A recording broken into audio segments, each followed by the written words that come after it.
Hey everybody, this is Mark Smith back at you one more time from the Outpost Brewery for Devil's Backbone, and today we have the luxury of trying their new seasonal, the Belgian Congo Pale Ale. I'm going to let Jason Oliver, the brewmaster, tell you a little bit about where this idea came from. Well, the Belgian Congo Pale Ale has been an idea that's been kind of stewed in my mind for a long time, even before I came to Devil's Backbone.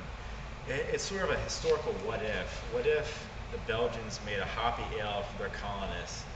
And historically, Belgium had a infamous colony in the Congo, the Belgian Congo.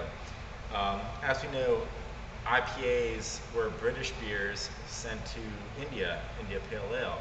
And so I always wondered, well, how would a Belgian make a very hoppy beer if they had to send it to their tropical colony? And there's definitely some different techniques and approaches that we've definitely used. I'll let Nate Olwine, our head brewer here at the Outpost facility, tell you more. Yeah, from a brewing standpoint, this beer it has a lot of different, it has a lot of complex and what I like to call a lot of layers going on with it. Really, first starts with the malts. We're using our base malt, which is a Canadian Pils malt, but we're also using a lot of different aromatic malts of Belgian origin. Once we get in the fermentation room, we're using this really estery, nice fruity aromas that come from this one yeast that's a Belgian strain. After that, once we're done with fermentation, we're dry hopping, and we're typically using some continental varieties, European-based stuff. We're using some American-based hops with a nice piney aroma, a little bit of citrus in there, and then also some Asian Pacific hops as well. So all these aromas really blend in, flavors blend in really well together. And this is the first seasonal that we've come out with here at the Outpost, and I'll let our COO, Hayes Humphreys, tell you a little bit more about that. Sure. The Belgian Congo Pale Ale is part of our Trailblazers series of limited release seasonals, and that mix of brewing traditions and hop varieties and geography really make it a perfect beer to kick off the series with. What we're going for here is beers that have a more aggressive, a more interesting taste profile, something for people who really want to get off the beaten path with the craft beers that they're drinking.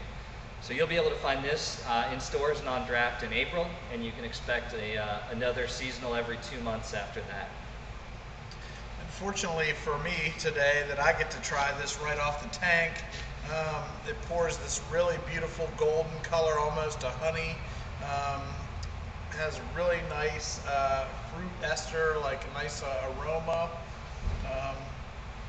What's the ABV on this beer? I have to say it's probably like 6.5%. And you mentioned that this nice honey color that definitely comes from the malts we're using in there. Like I said, we're using some really aromatic malts. There's a little hint of some wheat in there as well, so it really helps round out this nice, beautiful color that you're looking at. Yeah, and that mix of hop flavors is going to come from what Nate was talking about a little bit. You've got a lot of varieties of hop in there, and then we dry hop it with this Sriracha Ace hop, which kind of gives it this, you have this a little bit of a citrusy hop flavor, but you get this very fresh punch off the dry hopping at the end. So that's something you pick up nicely in the beer. I think the yeast that we chose to use adds a further dynamic in this beer, in that we chose a Belgian strain that lends more apple and pear flavors, opposed to there's a lot of Belgian strains out there that gives a lot of bubblegum and banana flavors, which tend to overwhelm the hop character, where I think this strain that gives you more pear kind of blends and has a better synergistic effect with the hop varieties you chose to use, which are both European and West Coast hops. And so I think what you get is sort of a character that, it's definitely hard to put a finger on. It's sort of like this amazing, it's something you just have to taste. Agreed. Cheers. Cheers. Cheers.